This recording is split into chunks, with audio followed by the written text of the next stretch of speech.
parler de la vibration au niveau de l'eau cellulaire. C'est un sujet très intéressant, très passionnant. C'est une conférence que j'avais faite il y a maintenant de nombreuses années.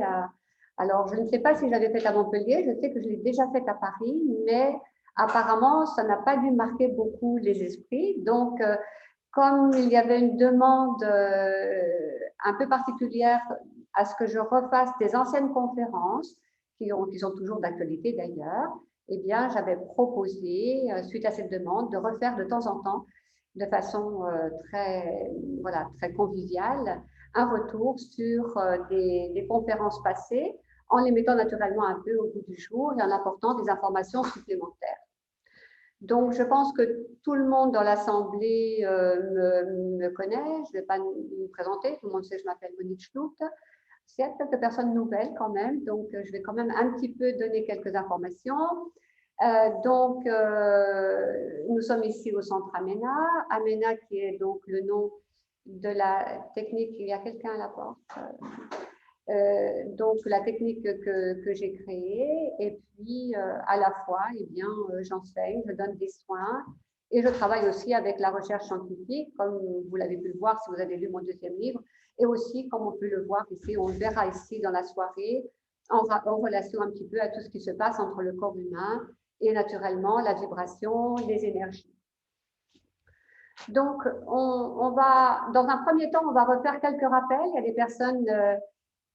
des personnes qui ont déjà eu ces notions. Eh bien, c'est très bien aussi de se les remettre un petit peu dans la tête, mais ça nous permettra aussi d'avancer sur le thème de la soirée et de mieux comprendre ce qui se passe au niveau cellulaire.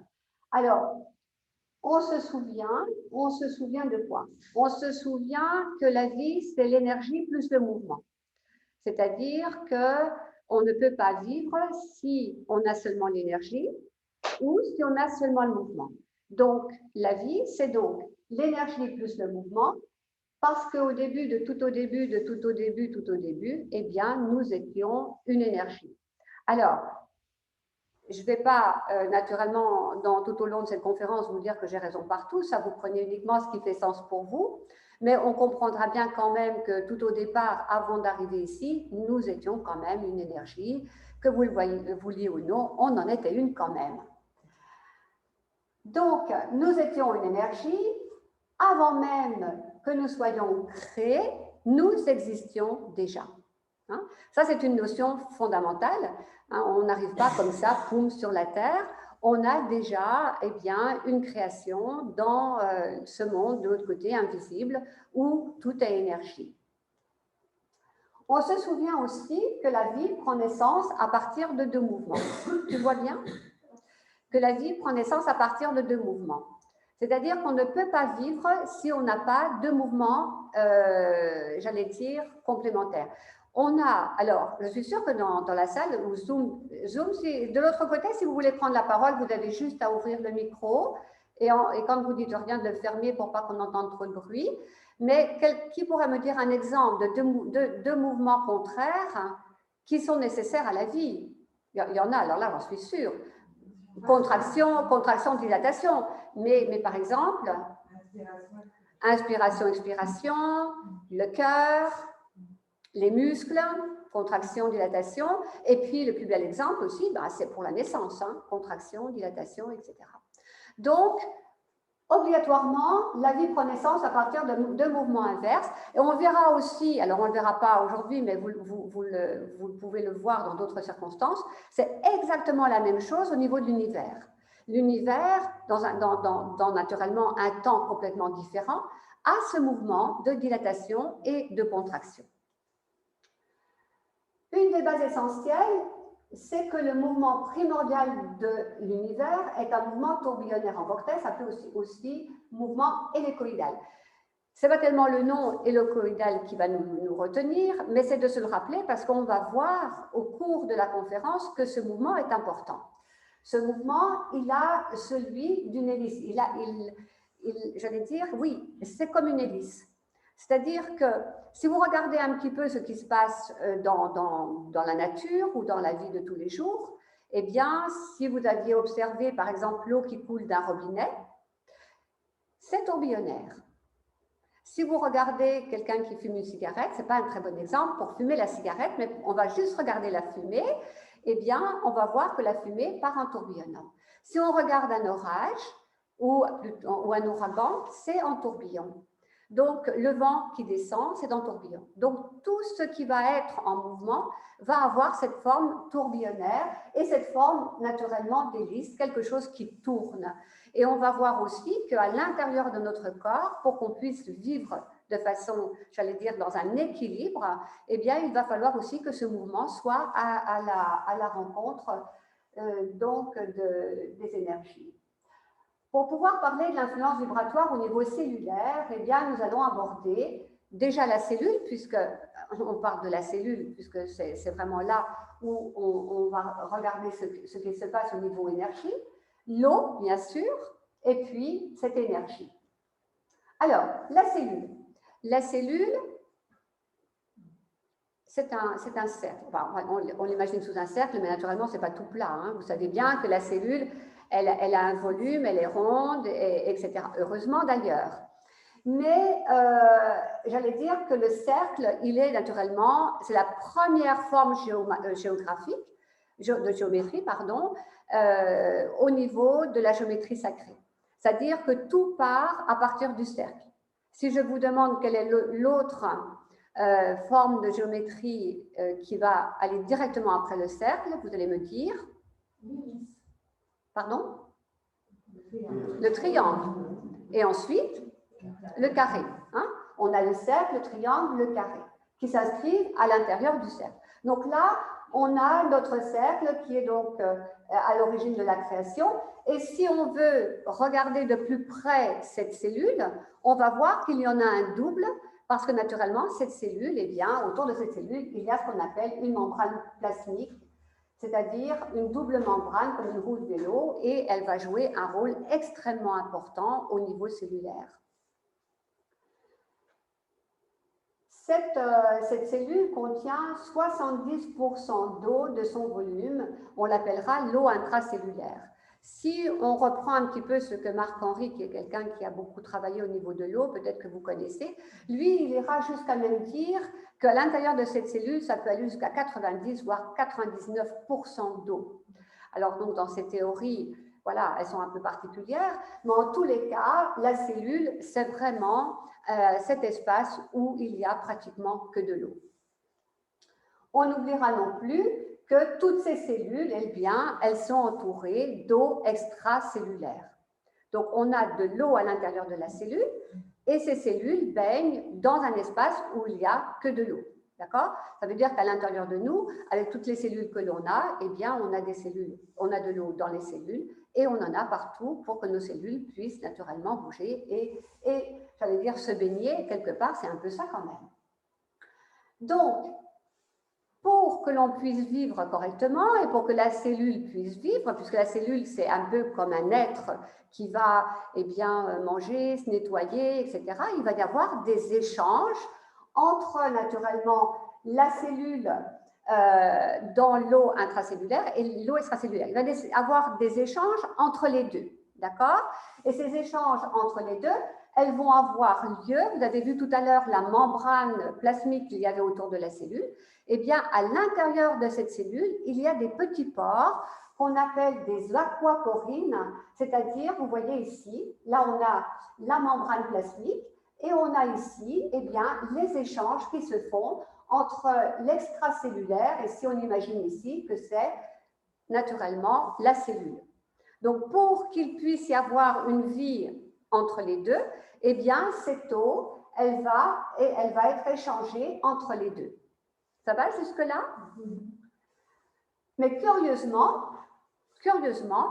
ces espaces, je veux dire, qu'on appelle des aquaporines, qui sont donc ces pores entre les deux, eh bien, comportent 7 hélices et l'eau va passer à travers un mouvement tourbillonnaire. Ça veut dire que ces pores qu'il y a à l'intérieur de cette membrane font passer de l'eau à travers une structure qui comporte 7 hélices. On retrouve notre mouvement d'hélice que l'on a vu tout à l'heure au début, qui était nécessaire à la vie, vous vous rappelez?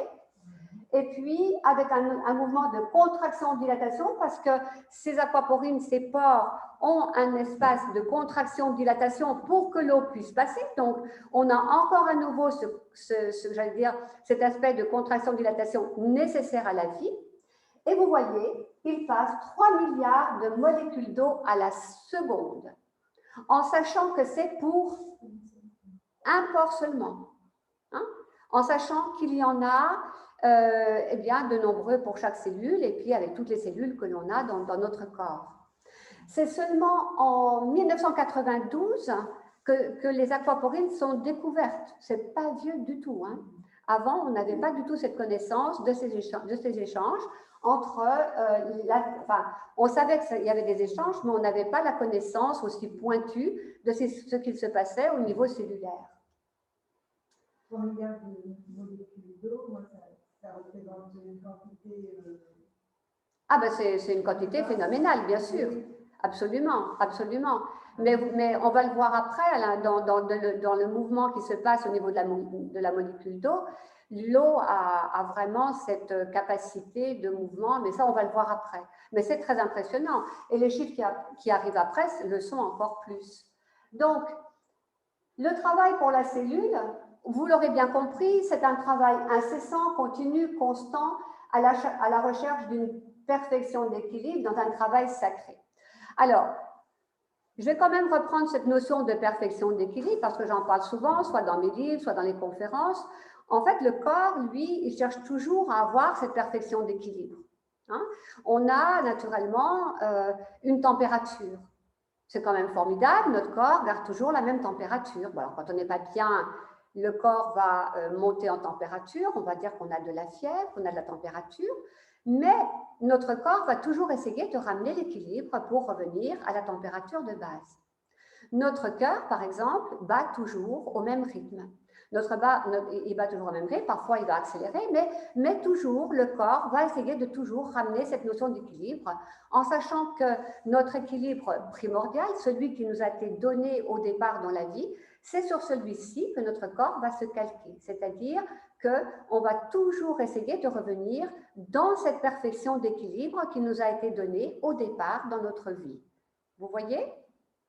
Et puis, quand je parle de travail sacré, eh bien, on comprendra aussi que dans la manière dont nous sommes créés, on a du mal à ne pas penser quand même qu'il y a un petit peu un travail derrière qui est vraiment, j'allais dire, dans cet espace sacré de création, dans cette perfection qui quand même dépasse un petit peu simplement le mental humain.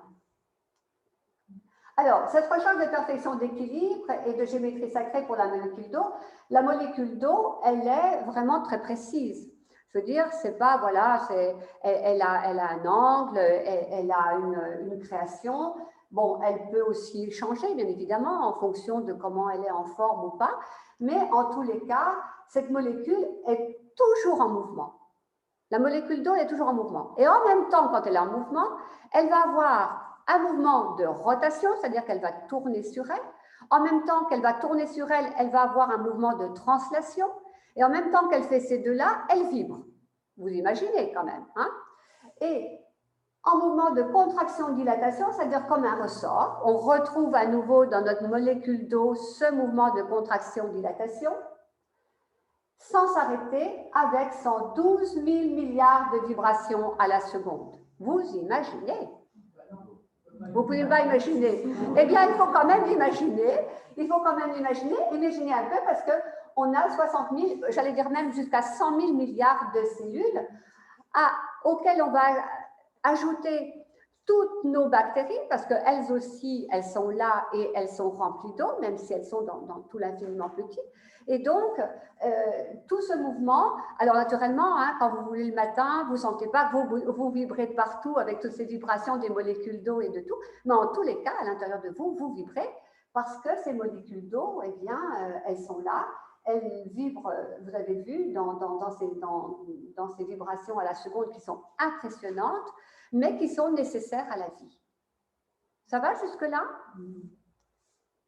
Alors, l'être humain, eh bien oui, c'est un véritable aquarium vivant, bien évidemment, avec naturellement 97% d'eau pour un embryon, 70% d'eau pour une personne. Les 70%, on va dire que c'est quelque chose de général. Je reprendrai à ce que peut dire Marc-Henri.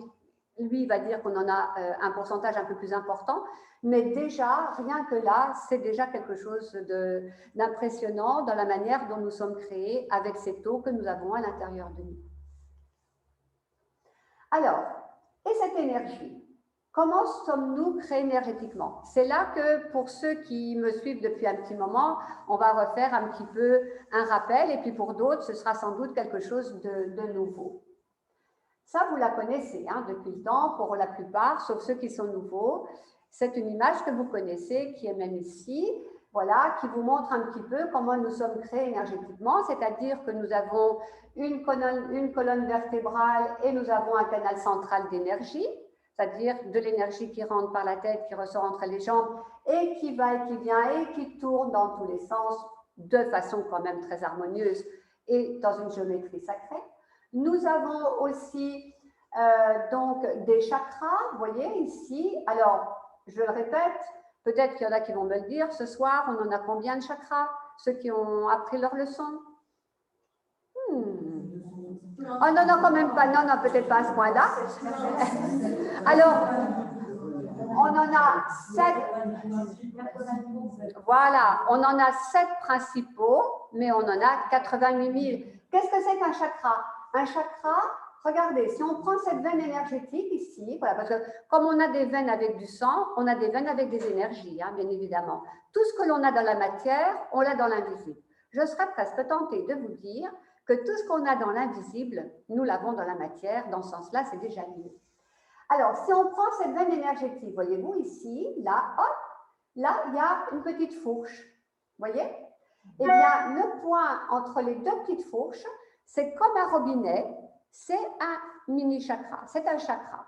Ça veut dire que quand, par exemple, il y a eu un problème à un endroit du corps, il se peut que ces mini-chakras, ici, se ferment comme des robinets.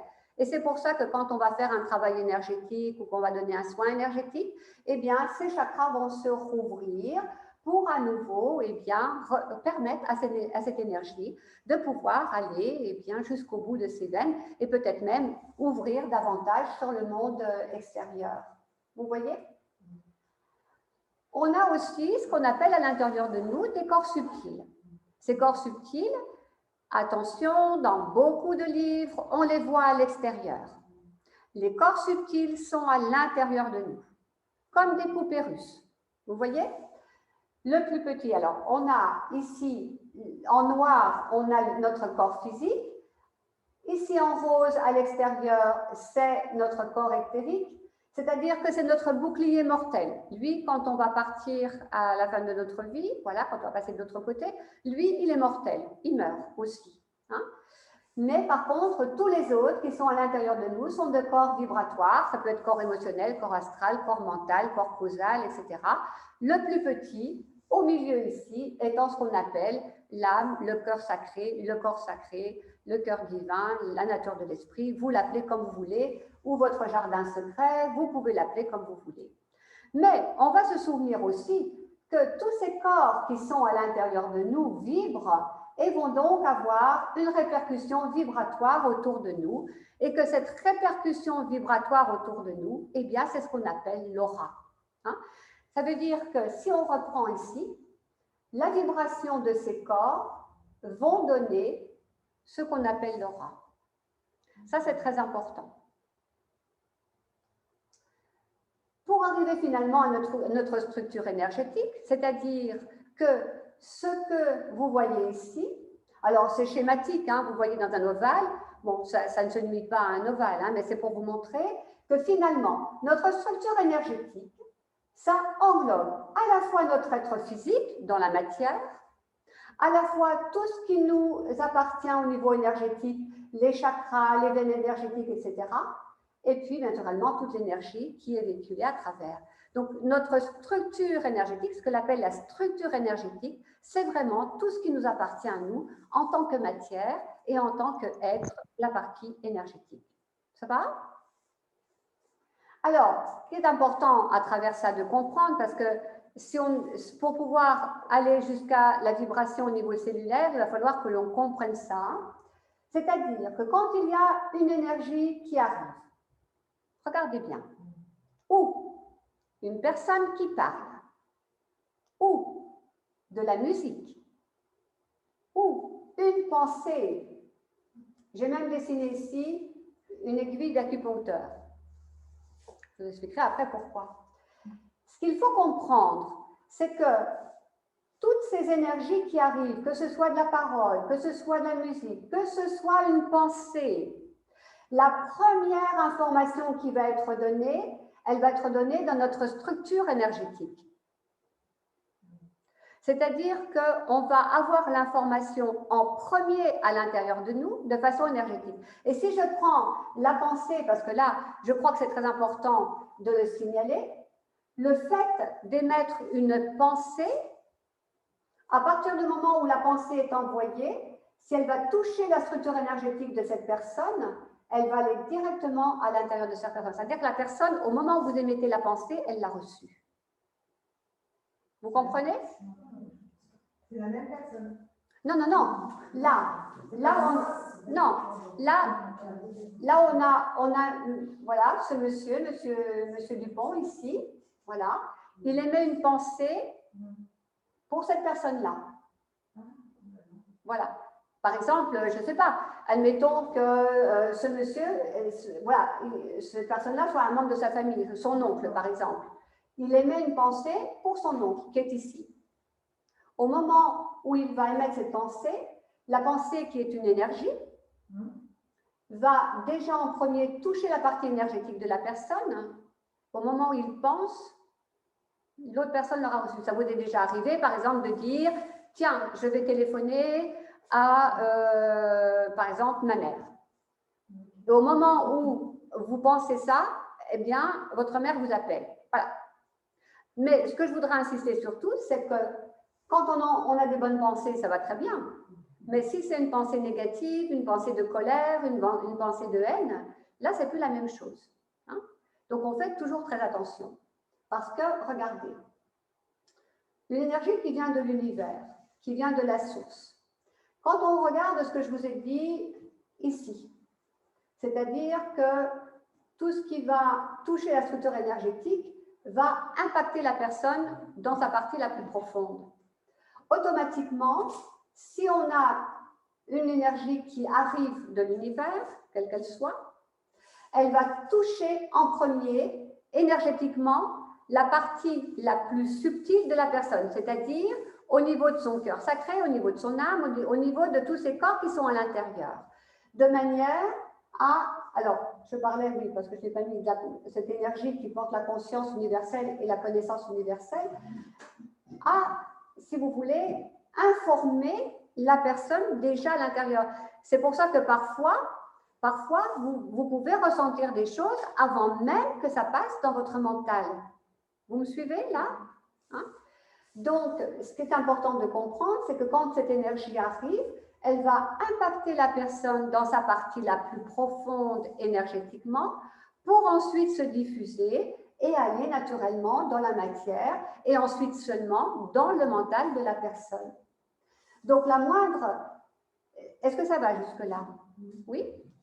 Donc, la moindre de nos petites cellules est informée de l'ensemble des connaissances de l'être qui la porte. Si vous avez bien compris ceci, ça veut dire qu'au niveau cellulaire, quand l'information va aller directement à l'intérieur de la personne, pratiquement toutes les cellules sont impactées et ont donc cette information de la connaissance de l'être qui la porte. Vous me suivez? Matrice incontestée de l'identification unique de l'homme qui la porte sur la terre comme au ciel, je parle des cellules bien sûr, imprégnées, baignées, pardon, j'ai dit trop vite, de lumière de la source. Ça veut dire que chaque cellule, elle a cette information au niveau de l'énergie, de cette énergie qu'elle reçoit ou qu'elle a à l'intérieur du corps de la personne. On pourra donc dire que la cellule est consciente. Hein, parce qu'à partir du moment où elle reçoit toutes les informations de ces énergies qui arrivent, de toutes les informations, que ce soit de la musique, que ce soit des paroles, que ce soit des pensées, ou d'un soin que vous recevez, ou de toute autre chose que vous allez recevoir dans votre corps, la cellule, elle aura toutes les informations en temps réel, et naturellement, elle va pouvoir les garder. Donc, la cellule est conscience. Ça, c'est vraiment important. Oui? Vous me dites, hein? Mais j'allais dire, pourquoi la cellule est conscience? Parce qu'il y a quand même quelque chose d'important. Dans cette cellule, il y a peut-être quand même un chef d'orchestre. Hein, parce que la cellule en elle-même, c'est énormément de choses. Je ne sais pas si vous avez déjà été regarder ce qu'il y a dans une cellule, mais dans une cellule, il y a énormément de choses.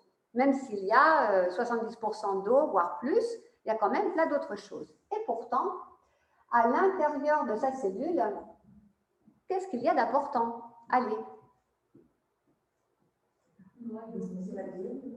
Oui, se cache notre ADN.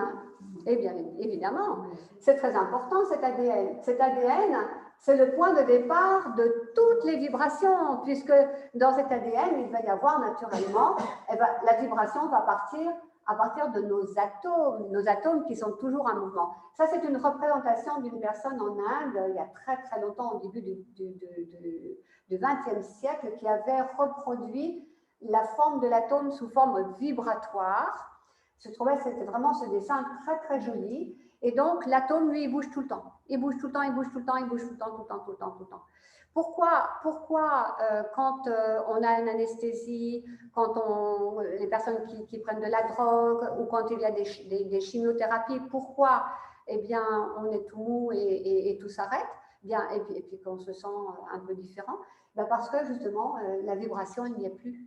La partie chimique va venir, si on prend notre atome qui bouge tout le temps comme ça, la partie chimique va venir enserrer les atomes, et une fois que les atomes sont pris, naturellement, quand on fume par exemple, eh bien on se sent bien. Ben oui, naturellement, il n'y a plus rien qui bouge, donc on peut se sentir un peu bien. Ben, bien, façon de dire, hein, on est d'accord, mais le but quand même du corps humain, vous l'avez bien compris, c'est d'être toujours en mouvement, toujours en mouvement. Donc, de par ces atomes doués d'une grande vibration, toujours en mouvement, dans une énergie très puissante, même si on ne s'en rend pas compte à l'intérieur de nous, à l'intérieur de notre ADN, il y a ces atomes qui sont toujours en mouvement. Premier mouvement donné à la molécule d'ADN, mouvement hélicoïdal, vous l'avez vu. On retrouve ce mouvement d'hélice à l'intérieur de la molécule d'ADN. Donc, retransmis à la cellule, puis à l'homme, jusqu'à sa structure énergétique. On reprend tout à l'heure ce que je vous disais au niveau de l'information qui arrive à l'intérieur, de l'extérieur, directement à l'intérieur de nous. On va comprendre que l'énergie, par exemple, va toucher le plus profond de notre être. Alors là, on va aller au niveau atomique, puis ensuite l'ADN. L'ADN qui vibre à l'intérieur de la cellule qui vibre à l'intérieur de nous, et ces cellules qui vont toutes vibrer ensemble, qui vont donner le mouvement à notre corps et naturellement à toute la structure énergétique. Vous voyez? Donc, tout part de l'intérieur de nous. Hein? Donc, notre chef d'orchestre, c'est notre ADN primordial, celui qui détient les clés de notre évolution, puisque dans notre ADN, il y a toutes les informations qui sont les nôtres personnelles, à la fois dans la partie codante et la partie non codante. Vous connaissez la partie codante, non codante? C'est-à-dire qu'actuellement, la partie en génétique, tout ce qui est génétique, qui est la partie de l'ADN connue, sur 100% de cet ADN, il y a environ 2,5% qui est connu, tout le reste n'est pas connu. D'ailleurs, on l'appelait il y a encore quelques années l'ADN poubelle, c'est-à-dire qu'on ne savait pas trop comment on pouvait l'appeler autrement parce qu'on savait qu'il n'y avait rien dedans, malheureusement, enfin pas malheureusement, heureusement, dans cet ADN codant, maintenant, c'est ce qu'on appelle l'épigénétique, c'est tout ce qui peut avoir trait dans cette partie invisible qui, naturellement, est très favorable pour l'être humain. Ainsi, assurer notre survie, maintenir notre santé, alimenter notre conscience dépendra de la vitesse de rotation de nos propres atomes en fonction de l'énergie primordiale présente en eux.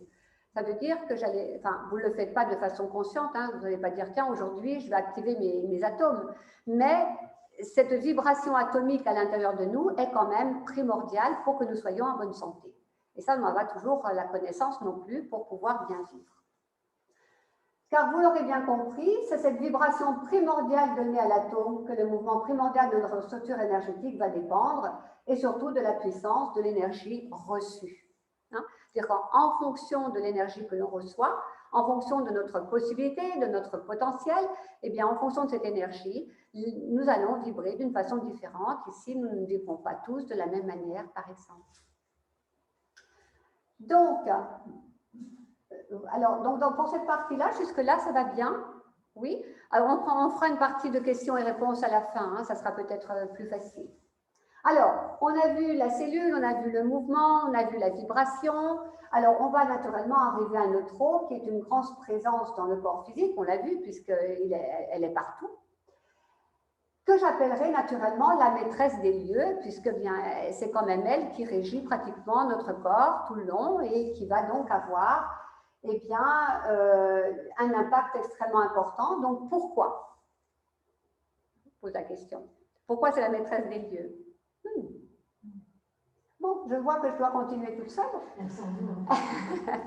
Parce qu'elle aura la primeur des informations touchées par les énergies de la source qui donnent la vie, grâce à notre chef d'orchestre. Ça veut dire que si on reprend ce que je disais tout à l'heure, c'est-à-dire que la vibration va toucher les atomes, l'ADN, la cellule, le corps de la personne, puis la structure énergétique, eh bien là, on va se rendre compte que finalement, toutes les informations, elles vont être aussi transmises grâce à l'eau.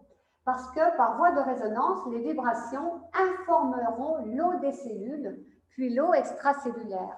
Parce que si vous avez bien compris que dans la cellule, il y a notre ADN, que l'ADN a une vibration, finalement, la vibration va être retransmise dans la cellule grâce à l'eau, parce que c'est l'eau qui va transmettre la vibration.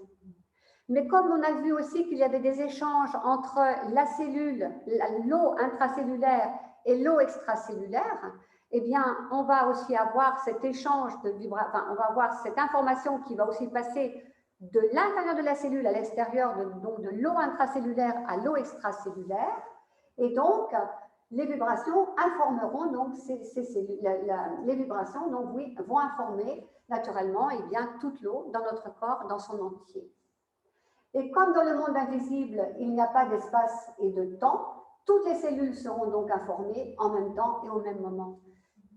C'est pour ça que parfois, on peut avoir une information au pied et une autre information à la tête en fonction de ce que l'on fait. Dans cette vibration qui n'appartient pas au monde de l'espace et du temps. Vous me suivez jusque-là? C'est-à-dire que, par exemple, si ici, sur la Terre, on est dans l'espace et dans le temps. Si je veux aller toucher cette table, je dois à la fois me déplacer dans l'espace et à la fois, je vais mettre, par exemple, 30 secondes. Vous voyez?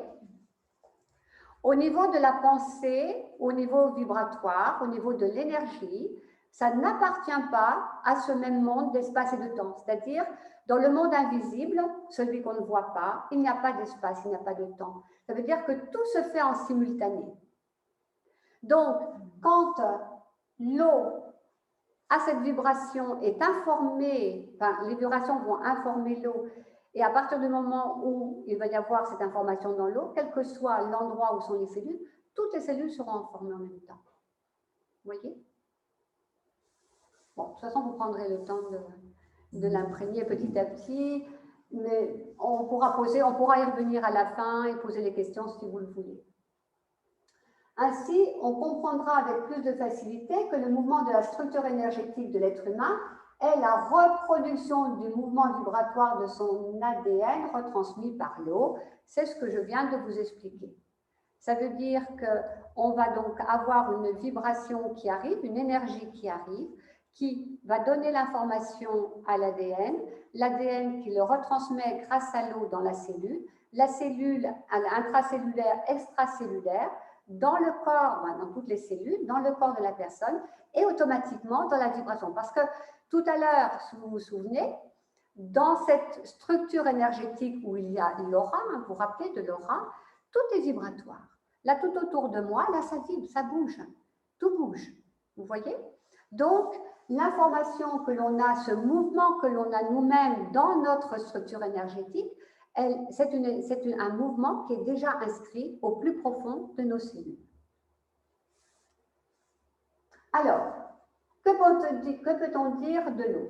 L'eau, transmetteur de mouvement, récepteur des messages, puisqu'elle va transmettre les messages, émetteur aussi des messages, puisque bon, elle va les transmettre, elle va les émettre, véhicule incontesté des étincelles de vie, porteuse de la conscience individuelle, porteuse de la conscience universelle, de la connaissance universelle qu'elle peut garder en mémoire.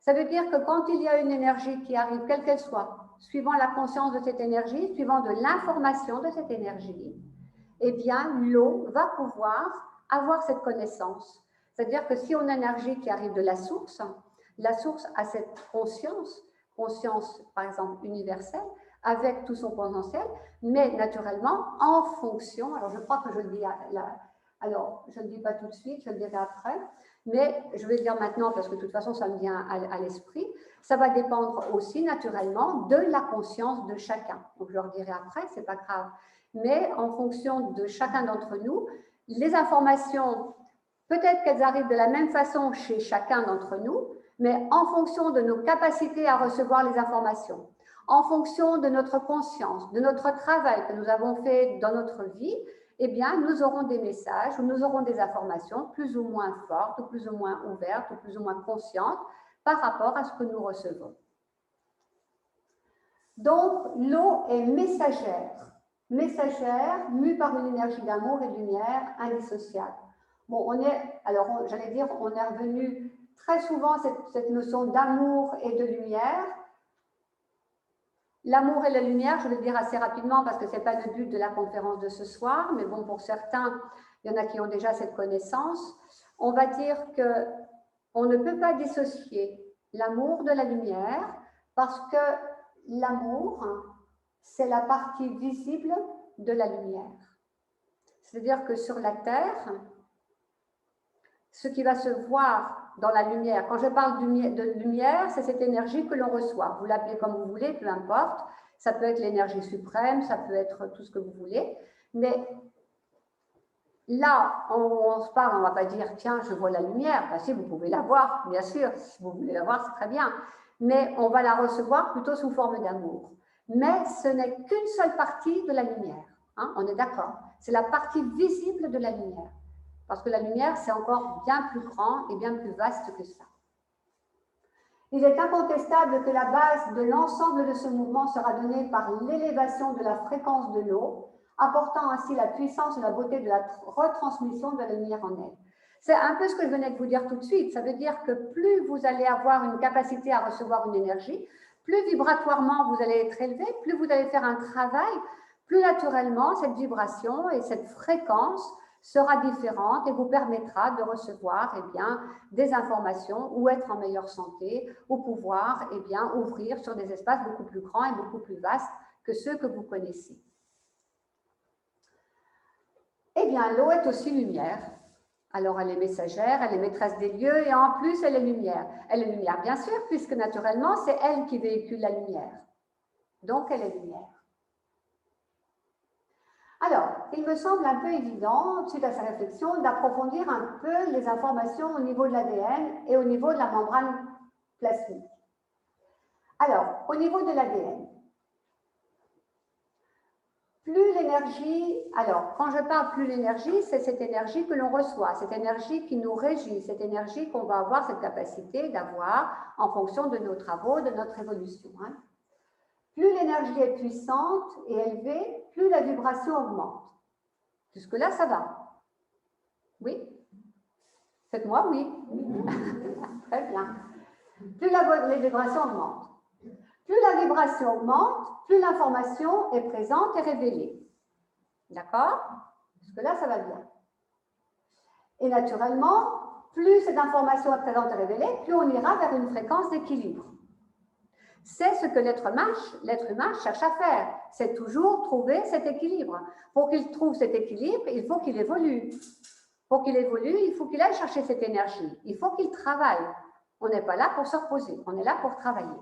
Donc, plus il ira vers une fréquence, vers une fréquence d'équilibre, plus la molécule d'ADN sera hydratée. Ah, une notion fondamentale aussi. Ça, c'est très important. Avoir assez d'eau dans la cellule pour que, naturellement, tout ce qu'il y a à l'intérieur de la cellule puisse vivre bien, être bien hydraté et puisse garder d'ailleurs son potentiel. Si on avait un ADN complètement déshydraté, le pauvre, il ne va pas pouvoir faire beaucoup de choses. Hein. Donc ça, c'est une notion fondamentale aussi.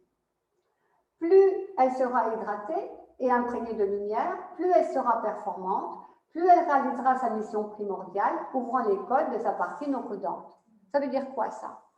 Ça veut dire que plus l'eau que vous avez à l'intérieur de vos cellules sera en bon équilibre, sera bien, sera informée, sera imprégnée de cette lumière, plus naturellement l'ADN sera en bonne santé, et plus cette partie non codante que beaucoup en ce moment étudient, que ce soit en épigénétique ou autre, plus cette partie va se révéler.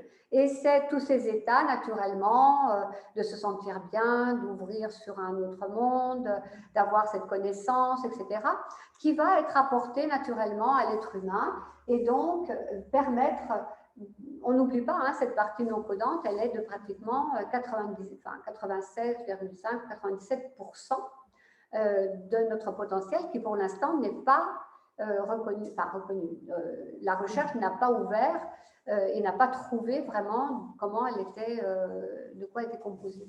On est d'accord. Ça va? Donc, c'est-à-dire qu'on comprend les informations complètes de la création de l'être. C'est-à-dire que toutes les informations que nous avons à notre création sont à l'intérieur de cet ADN. Qui nous sommes, pourquoi nous sommes là, qu'est-ce qu'on a fait avant, après, pendant, etc. Tout est là. C'est la révélation de son identité unique. Ça veut dire qu'il n'y a pas une seule molécule d'ADN qui se ressemble. Nous sommes uniques, complètement uniques. Ça, c'est aussi très important. Hein. De l'ensemble, alors donc, et on comprend l'ensemble des connaissances et de la conscience. Quand je dis des connaissances et de la conscience, nous avons notre propre connaissance individuelle, notre propre conscience individuelle, et nous avons aussi naturellement notre possibilité, ce qui nous est offert à nous aujourd'hui, pour pouvoir grandir, pour pouvoir s'améliorer, pour pouvoir être vraiment dans un état d'équilibre parfait, eh bien, accéder naturellement à la connaissance universelle et à la conscience universelle. Donc, c'est ça qui est important, c'est qu'à un moment donné, on puisse aller contacter d'autres informations pour nous enrichir nous-mêmes à travers cette connaissance, à travers cette conscience universelle, pour pouvoir, eh bien, grandir, évoluer et aller sur son plan de conscience pour pouvoir être naturellement, j'allais dire, à notre place et dans la réalisation de notre mission de vie, bien sûr, c'est pour ça qu'on est là quand même. Point d'appui de sa réalité au centre de la matrice universelle. Qu'est-ce que ça veut dire? Ça veut dire que naturellement, nous sommes vraiment, nous faisons partie intégrante de cet univers. Hein? Même si nous sommes à l'échelon universel tout petit, nous avons quand même de l'importance. Si on prend par rapport à, je ne vais pas prendre une bactérie, mais dans l'infiniment petit, nous allons être plus grands. Ça ne veut pas dire qu'on est plus intelligent parfois, hein, mais bon, ça ne fait rien. Mais quelle que soit la proportion, qu'on se compare à l'infiniment petit ou à l'infiniment grand, notre place ici est importante pour nous-mêmes et aussi pour l'univers. C'est d'ailleurs aujourd'hui, et là je passe le message, c'est-à-dire que plus aujourd'hui les personnes vont pouvoir grandir dans leur conscience individuelle et leur connaissance universelle, eh bien, on arrivera à faire changer la conscience universelle qui est indispensable naturellement pour faire changer le monde. Et aujourd'hui, c'est ce qui est demandé aux êtres humains, de changer, de pouvoir aller vers autre chose et de grandir un petit peu au niveau de la conscience universelle. Ainsi, plus la molécule d'ADN sera hydratée, plus elle ouvrira les codes nécessaires à son évolution, les retransmettant à l'eau qui les gardera en mémoire. Et plus elle grandira vers la lumière, là où est son origine. Ça veut dire qu'à l'intérieur de nous, eh bien, toutes ces informations, elles sont retransmises à l'eau. C'est-à-dire que je vous ai dit tout à l'heure que l'eau était messagère, c'était la maîtresse des lieux, c'est elle qui va transmettre entre les cellules, entre tout ce que nous avons à l'intérieur de nous, les informations. Elle a cette possibilité aussi de garder en mémoire toutes les informations. D'accord? Et quand je dis là où est son origine, naturellement, je veux dire, si vous vous rappelez tout au début où je vous ai dit, au tout début du début, vous étiez une énergie et nous existions déjà, eh bien, ça veut dire aussi que notre origine, elle est naturellement au niveau de la lumière. Hein? L'être humain, de toute manière, petite parenthèse ici, l'être humain, le but de l'être humain d'ailleurs, si je vous posais la question tout de suite, quel est le but de l'être humain? Que me répondrez-vous? Alors, il y en a qui doivent la connaître, la réponse, puisque à force de la dire, pour ceux qui sont habitués, peut-être que ça rentre. Bien, je ne vois pas beaucoup de mains se lever, mais déjà, l'évolution de conscience, mais souvent, rappelez-vous, je vous dis, il est temps de se réveiller, vous êtes endormi. Hein? Donc, en fait, l'être humain a oublié qu'il a oublié. Il a oublié qui il était. Mais naturellement, quand on vient sur la Terre, de toute façon, on est un peu anesthésié quand même. Hein. Quand on vient, on ne se souvient plus. À un moment donné, on se souvient encore. Après, on ne se souvient plus. Boum, on arrive. On ne se souvient plus de rien. Et le but de l'être humain, c'est de se ressouvenir de qui il est. Alors souvent, jusqu'à 25-30 ans, il va expérimenter la vie dans la matière. 30-40 ans, ça commence à venir un peu. Et puis à 40 ans, commence un petit peu à se souvenir et à faire des choix et à pouvoir réorganiser sa vie dans une conscience différente, naturellement en fonction de l'évolution de chacun. Hein, vous avez vu et on le voit aujourd'hui. Malheureusement, ça n'est pas valable pour tout le monde. Alors, au niveau de la membrane plasmique, parce qu'il faut quand même qu'on voit un petit peu ce qui se passe au niveau de cette membrane. Hein, on en a parlé tout au début. La fréquence de l'eau va donc s'élever. Si on reçoit une énergie avec une vibration très importante, naturellement, qui va être retransmise à l'eau, la fréquence de l'eau va donc changer et va s'élever. Ça va avoir quoi comme conséquence? C'est que plus cette fréquence de l'eau va s'élever, plus les échanges entre l'eau intracellulaire et l'eau extracellulaire, naturellement, vont augmenter. Ça veut dire qu'il va y avoir des mouvements qui vont être encore beaucoup plus importants. Naturellement, plus le mouvement de l'eau sera tourbillonnaire, là c'est très important, parce que naturellement, les informations, elles vont être dans ce mouvement tourbillonnaire. Ce mouvement d'hélice que l'on a dans le mouvement primordial, que l'on a dans le mouvement de l'eau, qu'on en a dans le mouvement de l'ADN, etc. Et en fait, dans l'univers, parce qu'il y a ce mouvement tourbillonnaire, eh bien, il va favoriser les informations qui seront donc transmises sur tous les plans. Plus les informations seront sur tous les plans retransmises, donnant la juste mesure et se rapprochant de la perfection d'équilibre. C'est-à-dire que plus l'être humain va s'élever vibratoirement, plus il va aller dans cette notion d'équilibre, plus il aura naturellement une santé déjà, un équilibre à tout niveau, et il sera naturellement sur son chemin d'évolution, son chemin de conscience. Ça va jusque-là? Alors, une notion fondamentale, c'est quelque chose que j'avais découvert en lisant en faisant de la recherche par rapport à l'eau sur l'eau interfaciale. C'était un travail qui s'était fait au niveau, je crois que c'est un Américain, Gerard Pollack, qui avait commencé à travailler sur l'eau.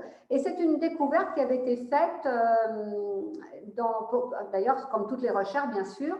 C'était une chercheuse qui avait oublié d'éteindre sa lumière quand elle étudiait des cellules. Et elle est partie toute la nuit. Et le lendemain, naturellement, ça avait dû chauffer un peu. Il y avait de la lumière. Enfin bon, je ne sais plus exactement, ce n'est pas le but. Et elle s'était rendue compte qu'autour de la cellule, il y avait ce qu'on appelle une zone d'exclusion. C'est-à-dire qu'il y avait une zone, donc en dehors de la membrane, hein, que cette cellule qui entourait, la zone qui entourait cette cellule, eh bien, était très particulière et elle était sensible aux ondes et qu'elle pouvait eh bien, baisser ou grandir en fonction de l'information qu'il y avait.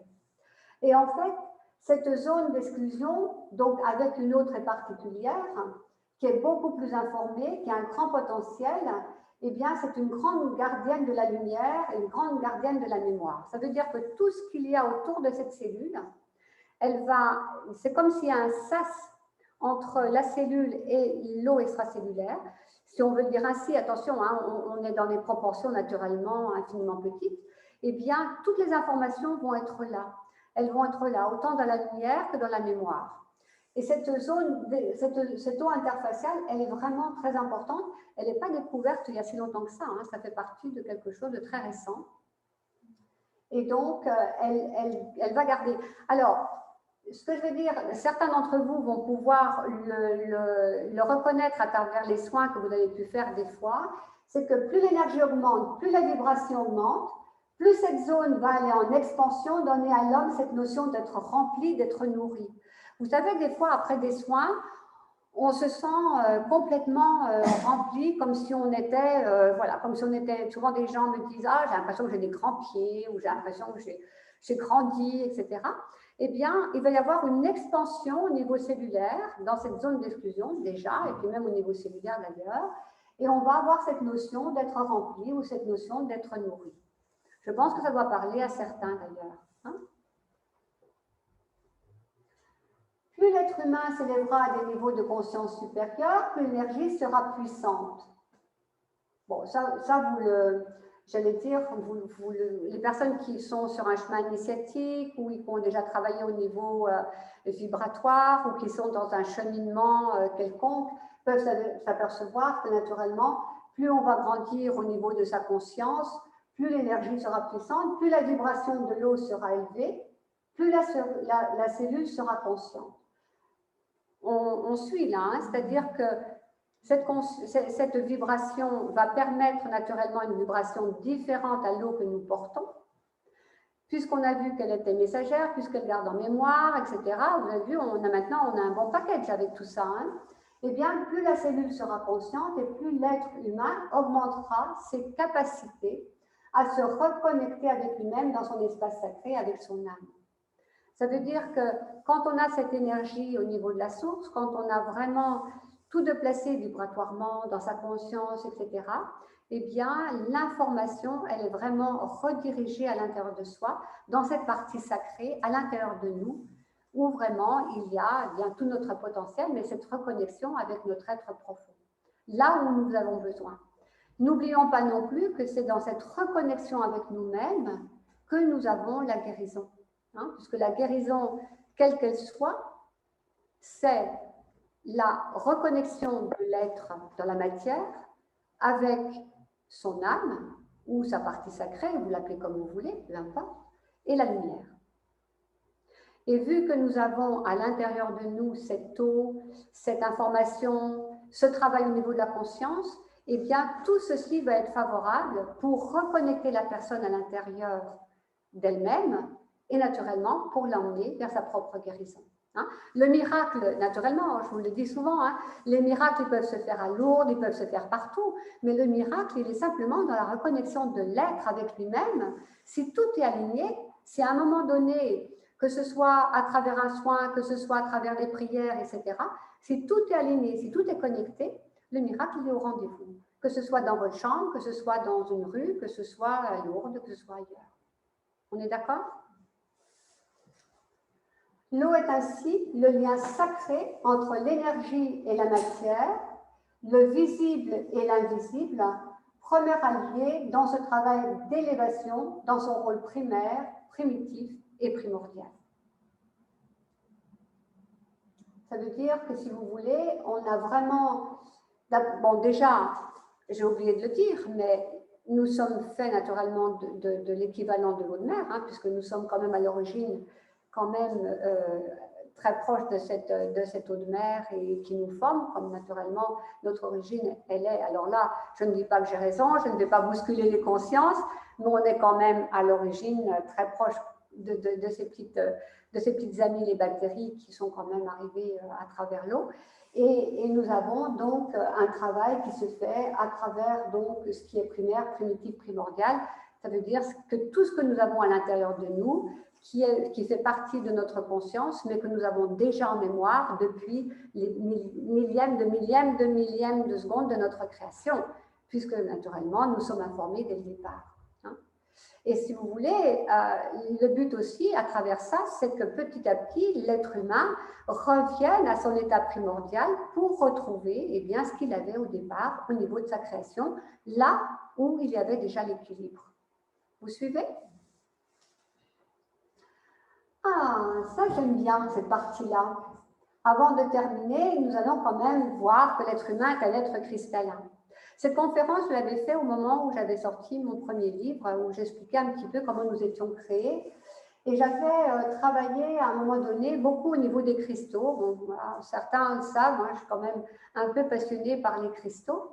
Et j'étais très étonnée de voir tous les travaux qui avaient été faits, surtout par une personne qui avait étudié les cristaux dans le corps humain et qui avait trouvé, alors je vais quand même regarder, voilà, juste pour ne pas dire de bêtises, il avait, voilà, c'était ça, il avait découvert que au niveau de la dure mère et de la moelle épinière, ça veut dire cette enveloppe qu'il y a autour du cerveau, il y avait 100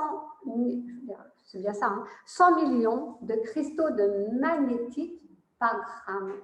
Ça veut dire que, si vous voulez, nous sommes remplis de cristaux de magnétite. Mais si on connaît le travail de la magnétite, on sait quand même que c'est conducteur, que ça va aider aussi, et on en a partout. On en a vraiment partout. On a des cristaux partout. On a des cristaux dans les dents, on a des cristaux. D'ailleurs, c'était très, très, très drôle parce que quand j'ai commencé à faire la recherche au niveau des cristaux, c'est là où j'ai quand même compris pourquoi les pigeons voyageurs voyageaient, parce qu'en fait, ils ont des cristaux de magnétite au niveau des sinus, hein, et en fonction des lignes au niveau terrestre, eh bien, ils sont très vite guidés. Il y a aussi des cristaux dans les plantes, et puis on a des cristaux dans les eaux, enfin bref, on en a partout. Donc, le corps physique est parsemé de cristaux et ont eux-mêmes leur propre vibration, puisque naturellement, ils sont vivants. Vous savez, hein, les cristaux sont vivants, donc ils ont leur propre vibration. Ils sont capables de recevoir les énergies, d'emmagasiner la lumière, participant à la vibration. Parce que là, les cristaux, c'est quand même quelque chose. On ne va pas les voir à l'œil nu, mais ils vont avoir cette capacité de retenir la lumière ou tout au moins de la prendre et de la repasser. Donc, ils ont cette capacité au niveau de l'information et donc d'emmagasiner cette lumière. Ces cristaux sont donc des facilitateurs de transmission des informations, amplificateurs de la vibration, très important, porteurs de vie et de conscience, agissant avec précision au niveau des photons, moyen de communication extraordinaire entre les cellules. Alors, je ne vais pas trop insister, parce que là, on ne va pas rentrer trop dans la physique, mais si un jour vous avez l'occasion de découvrir les recherches de cet Allemand qui s'appelle donc Fritz Albert Popp, qui est une personne vraiment extraordinaire, qui a trouvé comment les cellules communiquaient en elles, échangeaient au niveau des photons, eh bien, les cristaux vont favoriser ces échanges au niveau des photons pour la communication naturellement extraordinaire entre les cellules. Et ça, c'est reconnu de façon scientifique, hein, que les cellules, naturellement, parlent entre elles, fonctionnent entre elles, ont un langage, une communication très importante. Donc, les cristaux sont des amplificateurs de conscience. Bon, on en a des choses à l'intérieur de nous, hein, quand même, hein, c'est formidable, non? Donc, pour conclure, plus l'être humain aura cette soif intérieure de grandir et de s'ouvrir à la conscience universelle, plus il élèvera sa conscience individuelle, plus il aura accès à la connaissance. Donc, ce travail dépend de chacun d'entre nous. Plus on va vouloir grandir dans notre conscience, dans notre connaissance, eh bien, plus il s'élèvera sa conscience individuelle et il aura accès à la connaissance. Alors, comment? Un travail d'éveil. Alors, quand je dis un travail d'éveil, ne pensez pas être réveillé dans cette vie. Hein. non, non, non, non, non, non. Quand quelqu'un me dit, moi, je serai éveillée demain à 8 heures, non, c'est pas possible, non, non, non. On est sur un chemin d'éveil, mais au moment où on va quitter cette vie, si on revient, hein, ça, on n'en sait rien, eh bien, on continuera, mais on est sur un chemin qui nous éveille. Mais avant de s'éveiller, on a déjà un réveil. Donc, on se réveille et on s'éveille. On a quand même du travail à faire. Des soins, naturellement, hein, quand je parle des soins, c'est pas mal aussi les soins énergétiques, parce que là, on a quand même ce travail d'énergie, ce travail de vibration, ce travail de vibration qui est transmis au corps, qui est transmis à la cellule, qui est transmis à l'eau, qui est transmis naturellement à tout ce qui nous compose, naturellement à notre âme et à notre partie sacrée. Les méditations qui sont très très bien aussi pour pouvoir bien, travailler à l'intérieur de nous, les chants, bien sûr, puisque le chant est une vibration, un chemin initiatique, quel qu'il soit, hein, toutes les initiations ou tous les chemins que l'on peut faire pour grandir, sans oublier une communication avec la nature et une énergie par l'alimentation saine. La nature, évidemment, aujourd'hui on y est très sensible. Si vous allez dans la nature, si vous allez, que ce soit vers les arbres, vers les plantes, vers les fleurs, qui ont leur propre vibration, elles sont capables de vous apporter aussi leur propre vibration. N'oubliez pas qu'on a plus besoin d'elles qu'elles de nous. Hein? Donc, allons de temps en temps, eh bien, toucher un peu les arbres, avoir les fleurs, regarder la nature, même avec les yeux. Même avec les yeux, c'est suffisant pour avoir une information. L'alimentation saine, eh bien oui, naturellement, si vous mangez un steak complètement cuit, bien dur, il ne va pas vous amener grand-chose. Par contre, si vous faites attention à ce que vous mangez, que ce soit un fruit qui vient d'être cueilli ou des légumes, etc., la manière dont vous le cuisez, en mettant une petite graine d'amour avec, eh bien, vous aurez naturellement une énergie qui rentrera à l'intérieur de vous, qui vous nourrira aussi, et puis on mettra avec tout ça une bonne eau, une très bonne eau, qui viendra naturellement vous remplir et vous apporter le nécessaire pour être bien. À la recherche naturellement du sacré en lui, puisque le but quand même de l'être humain, c'est de reconnecter avec sa partie sacrée. Si le monde ne va pas bien aujourd'hui, c'est quand même que la plupart ont oublié qui ils étaient, ont oublié comment ils étaient créés, ont oublié cette partie sacrée. Quand je dis cette partie sacrée, je ne parle pas religion, je ne parle pas de Dieu, je parle simplement de cette partie qui fait naturellement, qui fait partie de notre être et qui est vraiment vibratoirement la plus élevée et qui nous connecte bien sûr avec cette partie divine. Quand je dis partie divine, je ne parle pas de Dieu non plus. Ou si je parle de Dieu, je parle d'une énergie qui n'a rien à voir avec la religion. On est bien d'accord, hein? Il élèvera ainsi la vibration d'amour et de lumière à travers l'eau, permettant à la conscience cellulaire de grandir dans la reconnaissance de qui il est. Ainsi, dans sa foi profonde, en toute simplicité et humilité, il pourra accéder à la sagesse, à la vérité et à la grâce. Merci.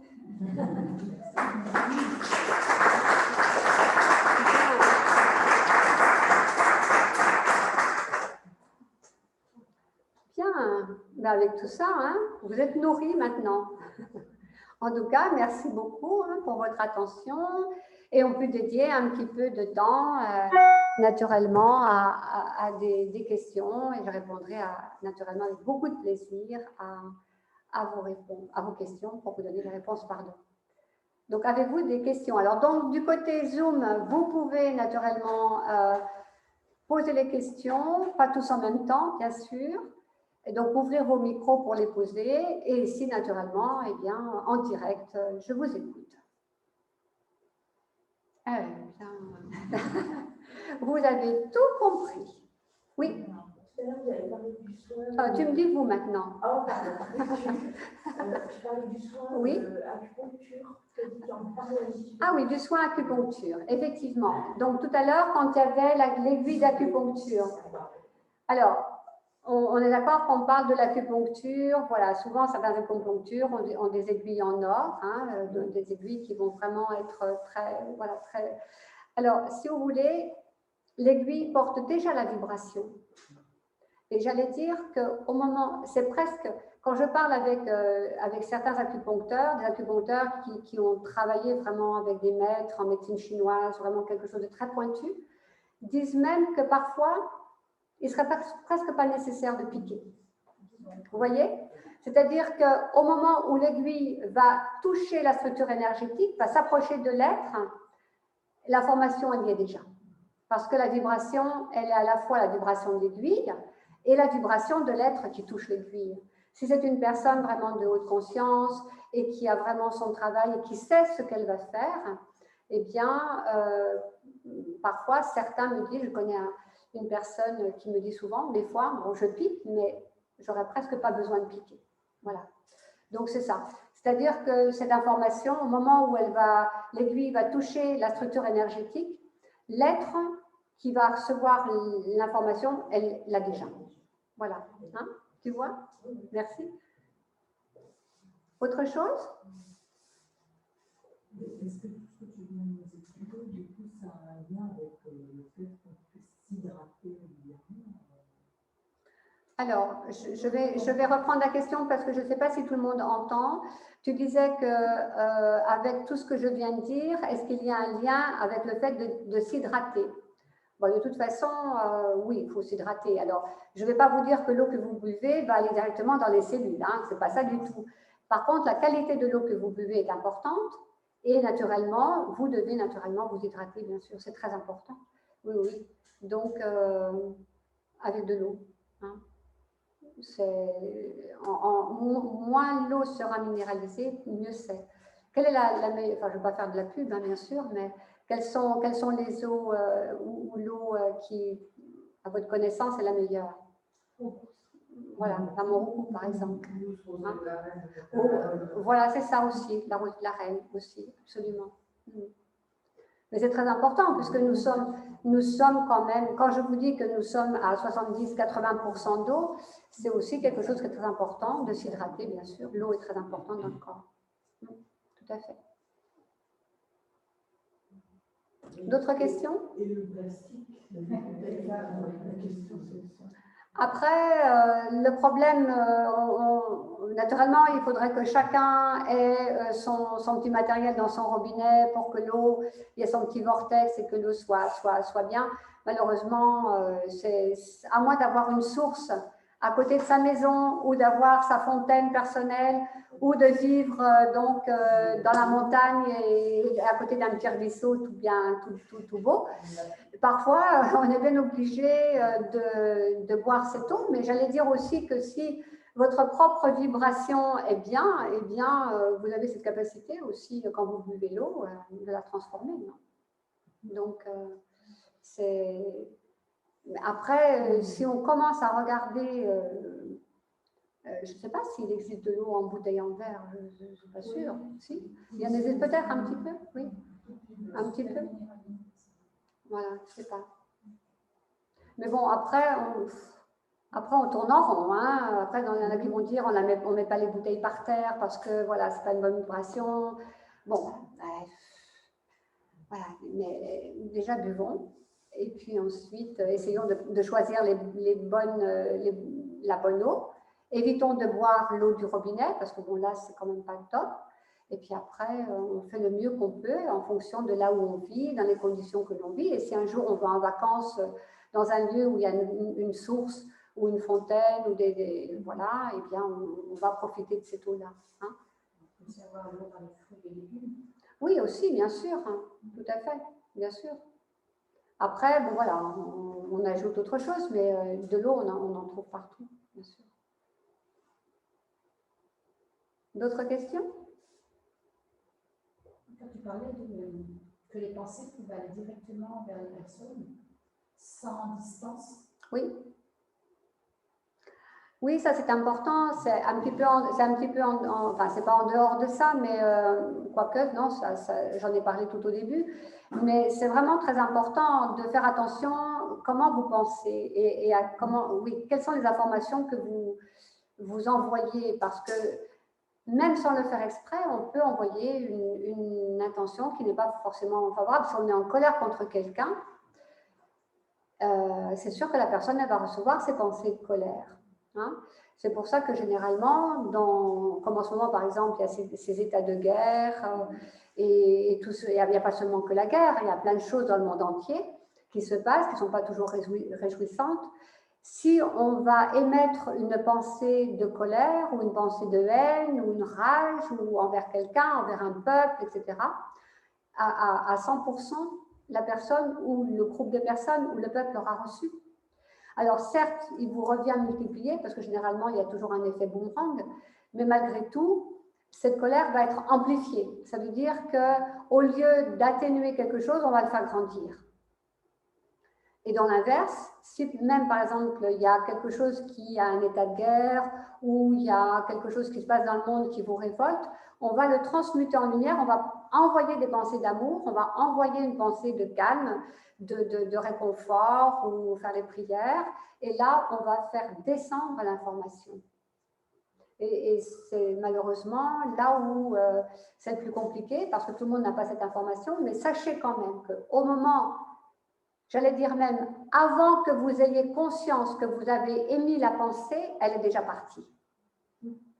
Ben oui, parce que au moment où vous pensez que vous avez pensé, on est dans l'espace et le temps. Donc, au moment où je pense que j'ai pensé, c'est déjà parti, bien sûr. C'est trop tard. Puisqu'on n'est pas dans le même espace, puisque la pensée ne fait pas partie de ce monde terrestre. Vous voyez ? C'est vraiment quelque chose à prendre en considération parce que même pour la moindre petite bricole, où on va se dire je suis en colère, boum, ça y est, c'est déjà parti. Donc là, naturellement, hein, on n'est pas toujours à contrôler ce qu'on fait, ce qu'on dit, mais on a un petit peu, plus on va s'en rendre compte, plus on va avoir cet état un petit peu de vigilance, on va dire. Il y a un état de vigilance. Au début, on ne va pas s'en rendre compte. Puis après, on va se dire, ah non, attention. Et puis après, ça va être arrêté.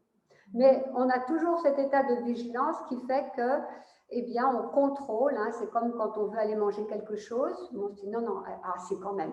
Voilà.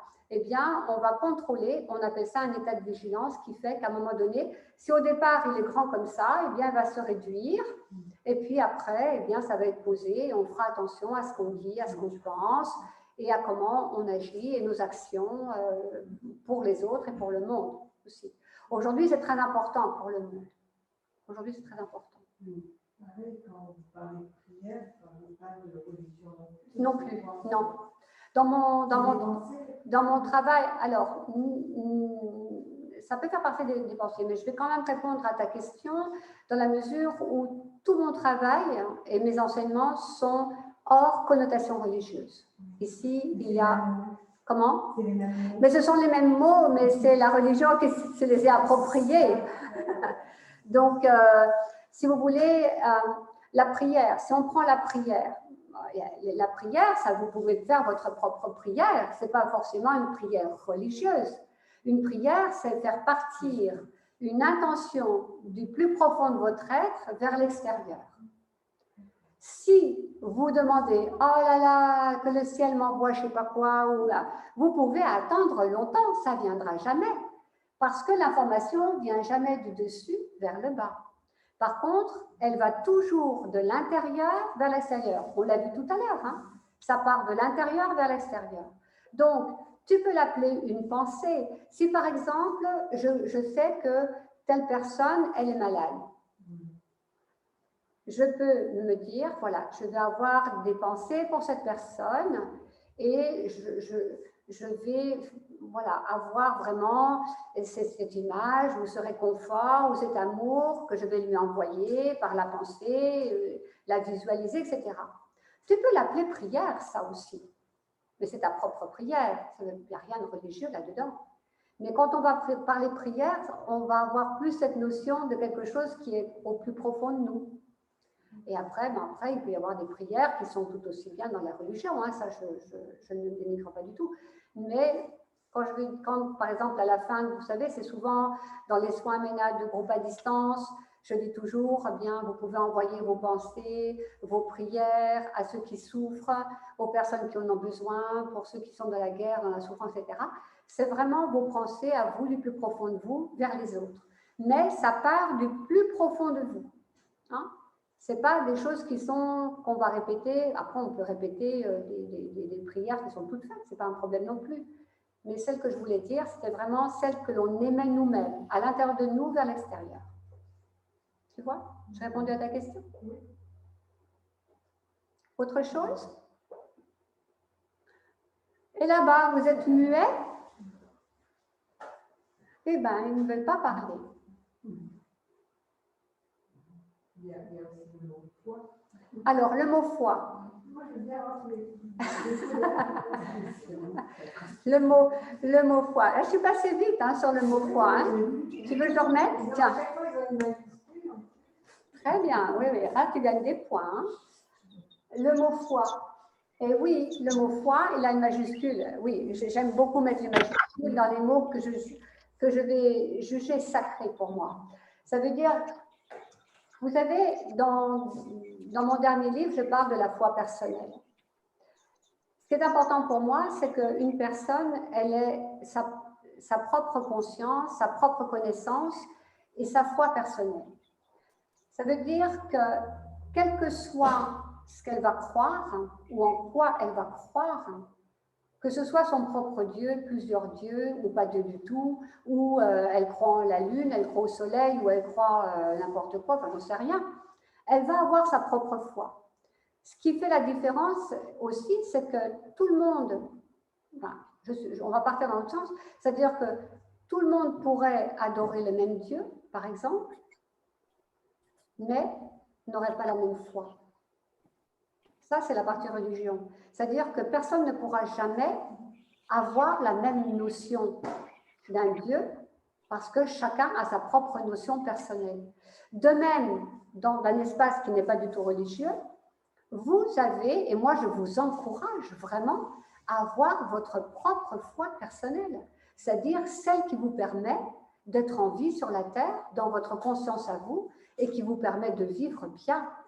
N'allons pas chercher midi à 14h. Qu'est-ce qui vous porte aujourd'hui? En quoi vous croyez? En vous croyez, c'est cette foi personnelle, c'est votre foi profonde. C'est celle qui vous fait vivre, qui vous fait vibrer, le pourquoi de vous êtes ici.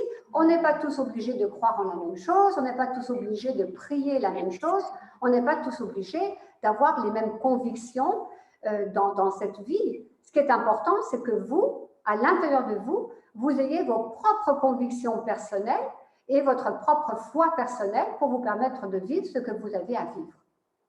C'est juste ça. Et si tout le monde avait ces notions-là, je peux vous croire qu'il n'y aurait plus de guerre. Ça, c'est clair. Et c'est pour ça que j'insiste beaucoup, et d'ailleurs, dans les 3 derniers chapitres de mon dernier livre, j'insiste lourdement sur cette notion justement de foi personnelle, qui me paraît essentielle pour la survie des êtres sur la Terre. Donc c'est pour ça qu'il y a un F majuscule. De continuer, sagesse, vérité. Attends. Ah, merci. Alors, la sagesse, c'est vraiment tout ce processus que l'être va mettre en place sur la Terre, c'est-à-dire qu'il va petit à petit avoir cette compréhension de qui il est, pourquoi il est là, qu'est-ce qu'il fait, comment bien vivre au quotidien. Vous savez que ça, c'est vraiment quelque chose qui me porte à pouvoir enseigner en disant, c'est pas la peine d'être perché au-dessus d'un arbre. Ce qui est important, c'est que vous soyez bien chaque jour. Et en apprenant chaque jour et en travaillant, bien sûr, on n'a rien sans rien. Ceux qui sont sur un chemin initiatique avec moi le savent. Eh bien, c'est un travail quotidien d'apprentissage, mais on peut faire des chemins initiatiques dans plein de choses. Et petit à petit, accéder à une connaissance, accéder à une conscience qui nous amène progressivement à devenir des êtres un peu plus sages, donc aller vers cette sagesse. Alors, je ne dis pas qu'on va atteindre la sagesse, mais en tous les cas, on y va vers cette sagesse. Voilà. C'était quoi après la sagesse? La vérité. Eh ben oui, la vérité. Ben oui, la vérité. La vérité. Elle est où cette vérité? Elle est là-haut. S'approcher de la vérité, c'est s'approcher de la lumière, c'est s'approcher de de ce que l'on, de ce à quoi on croit à l'intérieur de nous, et d'aller chercher ce qui est le plus juste et le plus vrai, et de se rapprocher le plus possible de justement cette vérité, de pourquoi nous sommes créés. Et la grâce, elle arrive. D'autres questions? Oui? Est-ce que c'est possible de faire passer par, au niveau des énergies sur l'intention? J'ai du mal à l'exprimer. Oui, vas-y, mais vas-y. C'est juste de pouvoir passer l'énergie dans l'eau. Est-ce Oui. qu'elle prend l'information? Bien sûr, oui, oui. L'eau peut être informée. D'ailleurs, on le voit, hein, il y a eu pas mal de travaux aussi qui ont été faits justement dans ce travail de vortex où l'eau va pouvoir être informée, elle va être beaucoup plus, j'allais dire, oui, elle va être informée. Je connais des personnes, par exemple, qui font sur l'eau, sur les robinets, qui mettent même des cristaux, qui vont faire un travail à l'eau tourbillonnaire. On trouve toujours d'ailleurs ce tourbillonnaire, hein, pour justement informer l'eau et que l'eau, naturellement, on puisse la boire, ou on puisse... il y en a même, je crois que c'est Victor, je ne sais plus comment son nom m'échappe à l'instant, qui est un Allemand, qui avait fait ça, des circuits tourbillonnaires dans des ruisseaux, à travers des forêts, il me semble, je n'ai plus trop l'information, et qui avait justement apporté une information beaucoup plus grande dans les rivières et dans les paysages, dans la nature. Bien sûr, oui, absolument. Et là, si j'ai un verre que je bois, je peux dire je veux que l'énergie soit dans cette eau. Alors, pas avec le verbe vouloir, tu te rappelles? Monique, c'est possible de dire ce que les personnes disent parce qu'on n'entend pas en Zoom. Absolument, excusez-moi. Oui. Alors, donc, la question, c'était de savoir si on pouvait transmettre l'énergie dans l'eau.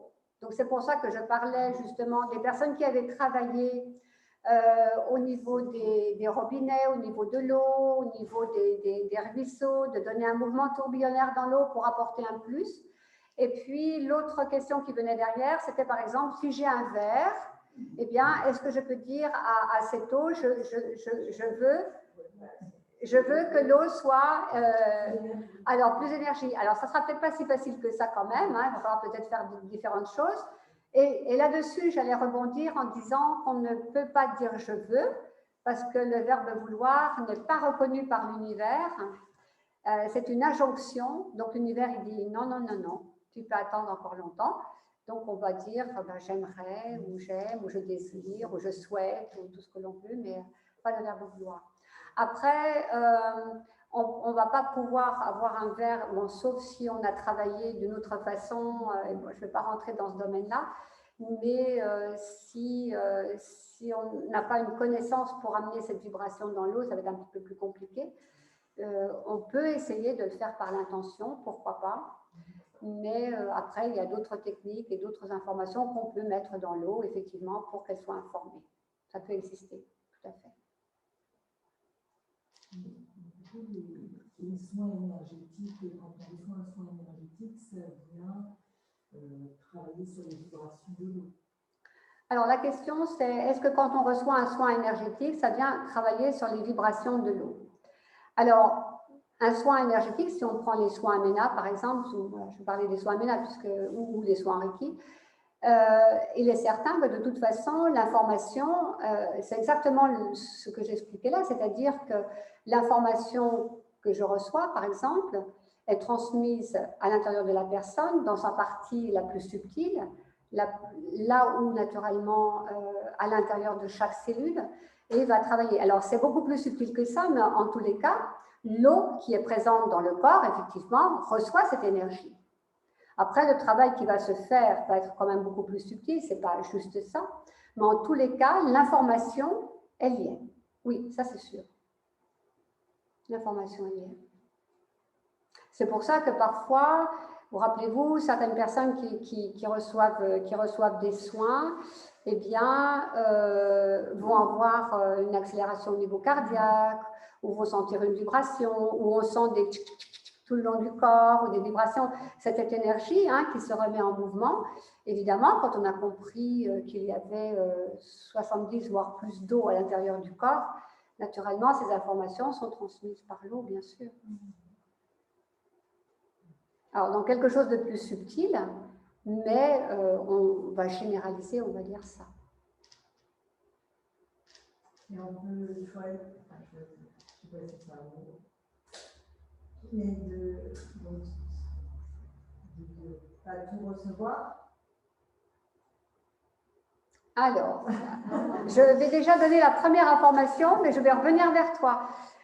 Donc, la question c'est, est-il possible de ne pas tout recevoir? Oui. Là, il faut que tu complètes ta question. Au niveau des énergies de quoi? Dans un soin? Non, pas dans Ah. Par exemple, dans les pensées, Ah. on peut donner des choses, nous, émettre des choses par la pensée. Ah, d'accord. Mais si quelqu'un... Ah, d'accord, je comprends. D'accord. Alors, Alors, la question c'est, on revient sur le thème de la pensée. Et donc, la question c'est, d'accord, on peut envoyer des pensées à quelqu'un et cette personne les reçoit de plein fouet. Mais est-ce que nous, si nous étions cette personne-là, on a une capacité de ne pas les recevoir? Alors, je vais faire un retour en arrière, c'est compliqué, comment je vais faire? Tant pis, je vais faire un ascépisme. Là, je vais me faire partir jusqu'au début, tac, tac, tac, tac, tac, tac, attendez, parce que ça sera beaucoup plus facile de refaire ça. J'ai dû rater même un... Attendez, il me semble... Non. Alors, on va reprendre là. Voilà. Donc, si vous vous souvenez, je vous ai expliqué qu'on avait notre structure énergétique ici. Là, j'explique souvent quand j'enseigne que ça, c'est votre maison. C'est votre maison. On imagine qu'il peut y avoir des portes, des fenêtres. Si vous laissez tout ouvert, c'est sûr que tout rentre. Vous voyez, si c'est votre maison. Quand vous êtes parti tout à l'heure de chez vous, vous n'allez pas laisser les portes ouvertes et la porte ouverte en disant « Allez, tout le monde peut venir chez moi, rentrer, quand je reviendrai, on verra ce qui se passe, c'est pas grave, mais installez-vous dans le canapé, etc. » Si vous avez ici, comme c'est votre maison, si vous laissez des portes ouvertes dans votre structure énergétique, naturellement, Marguerite, elle peut rentrer, elle peut s'installer à l'intérieur. Monsieur Dupont, il peut rentrer, s'installer à l'intérieur, énergétiquement, hein, on dit bien. Hein. Les pensées, hop, elles arrivent, hop, elles me prennent la tête, par exemple, elles me prennent le ventre. Parce que naturellement, toutes les pensées négatives, elles vont aussi se diriger au niveau du ventre. Hein, généralement, c'est tout ce qui se passe au niveau du nombril. Donc, le but, c'est, d'avoir cette connaissance que l'on a une maison, énergétiquement parlant, donc cette structure énergétique, et de faire en sorte qu'il n'y ait pas, justement, de portes ouvertes et de fenêtres ouvertes. Ça veut dire que rentrent à l'intérieur de nous que les personnes que nous aimons, que les personnes qu'on a envie d'aimer et de voir proches de nous. Les parents, les enfants, les amis, etc. Mais sinon, personne rentre. C'est-à-dire qu'on visualise que notre espace, eh bien, il est sacré, il est à nous, et qu'on n'a pas du tout envie que des intrus y arrivent. Alors, naturellement, vous allez me dire, ben oui, ben alors mon chef, il est hyper embêtant, là, et il me prend la tête, et même le soir, quand je me couche, je pense à lui, et le matin, il m'énerve parce que j'ai encore dans ma tête et tout. Ben oui, mais si on a laissé une porte ouverte, c'est sûr. Hein? Donc, c'est vraiment un travail de chaque jour. C'est vraiment un travail de chaque jour, de savoir que notre maison, eh bien, elle est sacrée et on ne laisse pas rentrer. Et si on fait attention à ça, déjà, on laissera déjà passer beaucoup moins d'informations, beaucoup moins de pensées, et puis on se préserve aussi au niveau énergétique et on a notre propre cheminement. Tu comprends mieux? Oui? Ça vous parle, ça? Oui? Parfait. Très bien. Et pour se préserver des portes et des fenêtres ouvertes, on en revient au chant, aux méditations. Alors je répète plus fort, hein, pour se préserver des fenêtres ouvertes ou des portes, donc du coup, pour ne pas laisser passer des mauvaises énergies ou des pensées qui nous seraient envoyées, etc. Est-ce que le chant ou tous ces cheminements sont favorables? Alors, si on chante mais qu'on n'a pas la notion de la structure énergétique et des portes ouvertes, on peut chanter longtemps. Enfin, je veux dire, naturellement, moi je dirais plutôt que déjà, maintenant, vous n'avez plus le droit à l'erreur puisque vous savez que vous avez des portes et des fenêtres à fermer. Donc, vous ne pouvez plus dire que vous ne savez pas, déjà. Ensuite, ça va dépendre de votre conscience. C'est-à-dire que plus vous allez grandir, plus vous allez vous élever dans votre conscience, plus ça va être facile. Parce que vous aurez naturellement une vibration différente. Et puis après, travaillez. C'est votre travail de chaque jour, de vous dire, ah, cette personne-là, là, ça fait longtemps, ça fait un moment quand même qu'elle m'embête, un petit moment là, hop, hop. C'est comme si vous mettiez un plexiglas entre elle et vous, que vous considérez que voilà, je l'aime bien, mais elle ne rentre pas. Voilà. Donc, ça fait poum poum. C'est-à-dire que ça rentre par une oreille, ça sort par l'autre, mais ça ne va pas aller plus loin. C'est aussi un travail. Bah, vous savez que vous êtes venu là pour travailler quand même. Hein. Heureusement. On n'a rien sans rien. Ça te va bien comme ça, comme réponse? On n'a pas forcément conscience qu'on a des portes ou des fenêtres ouvertes. Ah si, maintenant tu le sais, je viens de te le dire. et puis tu le sais quand même aussi, hein, quand même. Hein. Oui. Après, on peut oublier. C'est facile hein, d'oublier. On se dit, ah oui, ça, je m'en souviens plus. Des fois, on me dit même, ah, tu ne nous l'as jamais dit. Mais je me souviens quand même de ce que je dis. Donc, voilà. Mais c'est vraiment, oui, de toute façon, je vous l'ai dit tout à l'heure, l'être humain oublie qu'il oublie. Vous savez, regardez, hein, c'est ce qu'on voit. Si demain, il y avait une grande information qui arrive, un tsunami inconsidéré, je ne sais pas trop quoi qui se passe dans le monde, la guerre en Ukraine, elle disparaît. On n'y pense plus. L'être humain, il oublie. Il oublie. Il avance, il oublie. Il avance, on dit, ah oui, j'avais oublié. Et il fait ça jusqu'au jour où l'univers va l'arrêter un petit peu et va lui dire, attends, tu as des choses à faire, il faut les réaliser quand même. Hein. Donc, vous êtes là pour travailler. C'est pour ça d'ailleurs que vous êtes là ce soir. D'autres questions? Alors, quand même une question là-bas. Vous n'avez pas de questions à nous poser? On fait tout le travail ici pour vous. Non, ils ne sont pas bavards, ils ne veulent pas parler. Non. Et après, vous m'enverrez des petits mots alors, hein, pour me donner les questions. Bien. Avez-vous d'autres questions?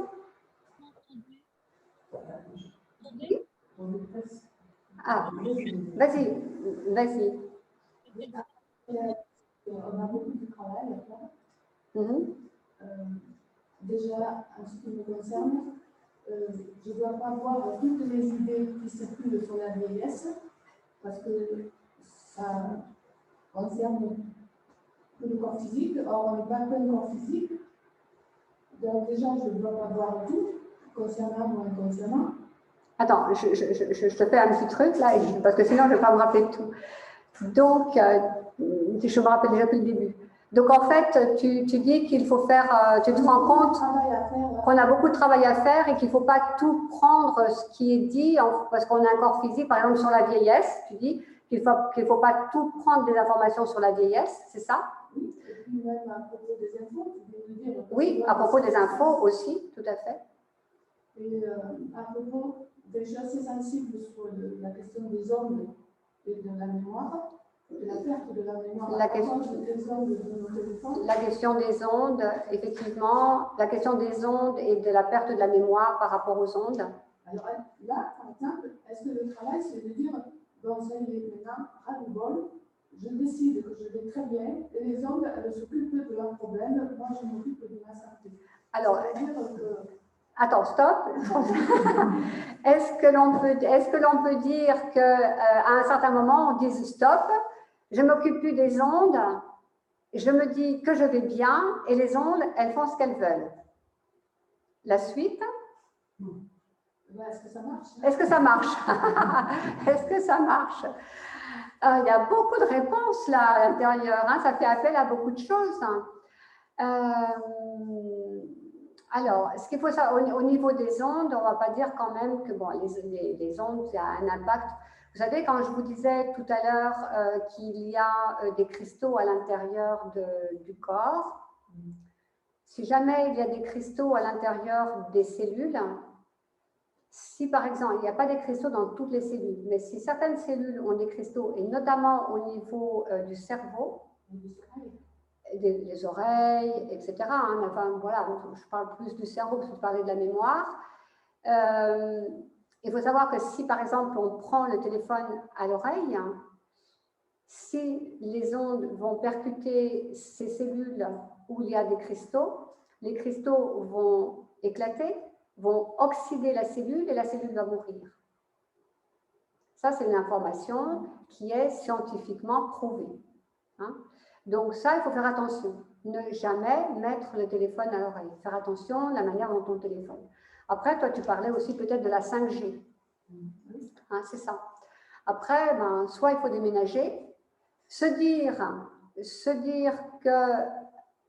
qu'on ne s'occupe plus des ondes et je vais bien, c'est aussi une manière de faire. Parce que si tous les jours, dans ta tête, tu penses que tu ne vas pas bien parce qu'il y a une 5G pas très loin de chez toi, c'est pas bon non plus.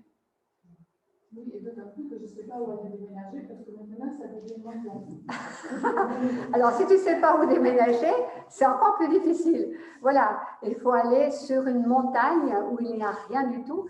Mais maintenant, on est entouré d'ondes, ça c'est sûr. Donc, il vaut mieux avoir vraiment cette capacité.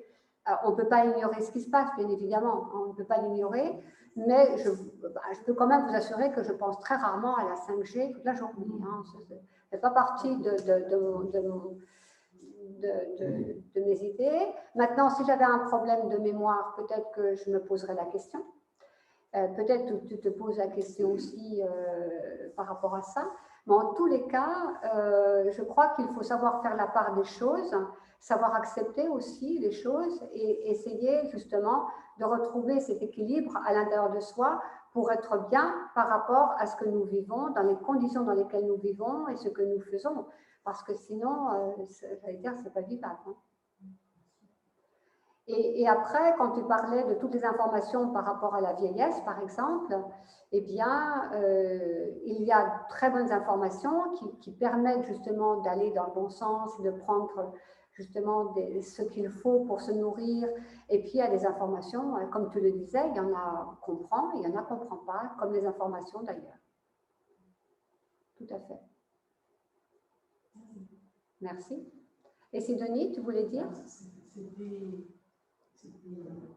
moitié une remarque, moitié question, par rapport à la dernière diapo, où merci en majuscule. Tu parlais du... S'il faut que je retourne à la dernière. C'est à part Aména, oui. C'est merci en majuscule. Oui. Et par rapport à ce que tu disais, tu mettais une majuscule au début quand le mot est sacré et tout, c'était pour. Allez, une petite question sur la gratitude. Ah oui, non, mais... Alors, moi, je pourrais dire, dans ma journée, je vais remercier, je ne sais pas combien de milliers de fois, hein. Le merci, je l'ai pour vous, vous êtes là, je fais cette conférence pour vous, j'ai beaucoup de gratitude pour vous, je vous aime, tout ce que vous voulez, voilà. Après, ça n'a pas du tout la même notion que la majuscule. Alors, attention, il y a quand même quelque chose qui est quand même important à dire, parce que, vous savez, dans notre monde aujourd'hui, le merci a tendance à disparaître quand même. Les gens vont dire de moins en moins merci. Bon, ceux qui me connaissent, j'attache énormément d'importance au merci. Parce que le merci, il a aussi cette notion de sacré, de reconnaissance. C'est la reconnaissance, c'est presque honorer, j'allais dire, la personne. Quelqu'un vous donne quelque chose, le merci, il est au rendez-vous. C'est quelque chose qui va vraiment de cette partie profonde de vous vers l'autre. Et cette notion de merci, elle disparaît. Vous regardez, ne serait-ce que dans les réponses des mails, que dans le quotidien, dans beaucoup de choses, on reçoit, on prend, on digère, on a oublié de dire merci. Même quand on va dans un magasin, vous regardez les gens, ben, des fois, on dit merci. Et c'est quelque chose qui j'attache énormément. Je ne sais pas si vous étiez là quand j'ai fait une conférence sur le merci ou un soin de groupe sur le merci, je ne me rappelle plus ce que c'était, mais où je disais que justement, il y a le merci, il y a la gratitude, il y a tout ce monde qui permet de reconnaître à travers le merci la grandeur de l'autre. Et ça, voilà, tout. Donc, je vous redirai encore merci tout à l'heure. Je vous embrasserai pour vous dire merci. Voilà, le merci, le rendez-vous. Et donc, j'ai mis donc 5 majuscules sur le merci, donc c'est 5 fois sacré. Mais après dans les mots, je ne sais pas, il y avait le mot foi, je ne sais pas s'il y en avait d'autres, hein, peut-être certainement, mais ça aussi, c'est toujours cette relation avec la lumière, avec le sacré, sinon il n'y a pas de majuscule. Bien. Oui? Il y a une relation entre le souffle et l'information.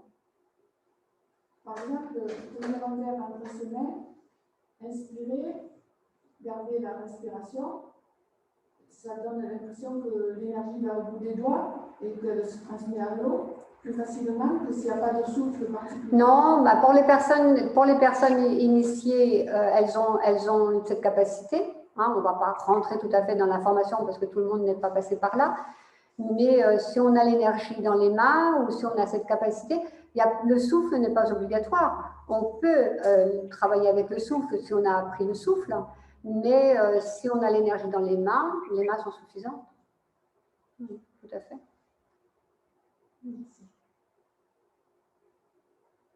D'autres questions? Toujours rien là-bas? Non, ils ne veulent pas nous parler. Vous m'entendez? Oui? Ah, coucou. Alors, oui, un petit peu plus fort sur ton micro, peut-être? Alors, je fais ce que pousse. Alors, c'est mieux là ou pas? Alors, je sais plus. Papa, donc, qui es-tu? Vous m'entendez ou pas là? Oui, on t'entend là. Bon. Alors, en fait, je voulais juste faire une petite aparté par rapport à ce qu'il y avait une question qui avait été posée tout à l'heure. Par rapport à si on pouvait donner de l'information à l'eau. Et en fait, je voulais juste glisser que vous avez parlé de monsieur Allemand qui intervient sur l'eau à travers des vasques et des fontaines et des choses comme ça. Il y a quelqu'un en France qui fait ça aussi, qui s'appelle Michael Monziès, qui fait ce genre de choses aussi, qui est quelque part dans le Gard, je crois, ou quelque chose comme ça. Et aussi, je voulais parler de Masaru Emoto, qui travaille sur la mémoire de l'eau. Et en fait, on peut très bien mettre de l'eau dans un verre ou dans une bouteille. Et si on émet une intention de joie ou de confiance ou de foi ou quelque chose comme ça, ça agit sur l'eau, qui a très bien été montré par les travaux de Masaru Emoto, qui a photographié des cristaux, les structures de l'eau, les cristaux de l'eau. Et en fait, quand on émet des choses, donc lui, il a fait des expériences avec des musiques de Mozart ou avec des mots comme haine, ou comme amour, ou je t'aime, ou enfin, des choses comme ça. Et il a photographié en macrophotographie, il a photographié la structure de l'eau et il y a des très très beaux travaux là-dessus. C'est magnifique à regarder. En fait, une pensée négative forme complètement la structure de l'eau, alors qu'une pensée... Un instant, s'il te plaît. Déjà, je ne sais plus, je ne vois pas qui est-ce qui parle. Et quand vous parlez, s'il vous plaît, de mettre la vidéo. Mais je n'y arrive pas. J'ai mis la vidéo, mais je suis nulle en informatique. Alors moi, je vous vois dans un timbre-poste et c'est tout ce que j'ai. Donc, j'essaierai de faire mieux la prochaine fois. Je m'appelle Blandine. C'est pas grave, très bien. Mais qui est-ce qui parle? Je m'appelle Blandine. Ah, Blandine. D'accord, Blandine, d'accord. Donc, désolée pour la mauvaise. J'ai failli ne pas arriver à me connecter. Et... C'est très bien. Oui, alors après, c'est vrai que je n'ai pas non plus, c'était pas trop le but de la soirée, mais c'est vrai qu'il y a beaucoup de choses qui ont été faites sur l'eau. Je crois que la plupart, vous connaissez aussi tous les travaux des motos. Il y a eu aussi avec le professeur Montagnier, Benzevitz, etc., tous ces travaux qui ont fait sur la mémoire de l'eau. Il y a énormément de choses, mais ça, vous pouvez aussi vous documenter chacun. Merci Blandine pour ton intervention et toutes les informations que tu as transmises.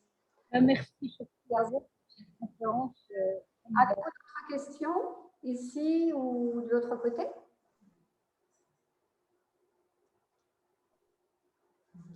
Non. C'est pour que je vous dise merci alors. Très bien. Bon, très bien. Écoutez, si vous avez des questions, je dirais la même chose que pour les autres Zooms. Si vous avez des questions ou si jamais vous les avez écrits en direct, eh bien, je les reprendrai. Je ferai une réponse globale à tout le monde, c'est-à-dire que tout le monde aura en copie les questions et les réponses. Et puis, il me reste naturellement à vous remercier très chaleureusement et puis bien intégrer tout ce que vous avez appris aujourd'hui. Je vais vous souhaiter une très bonne soirée et je vous redis à nouveau un très grand merci. Merci. Merci.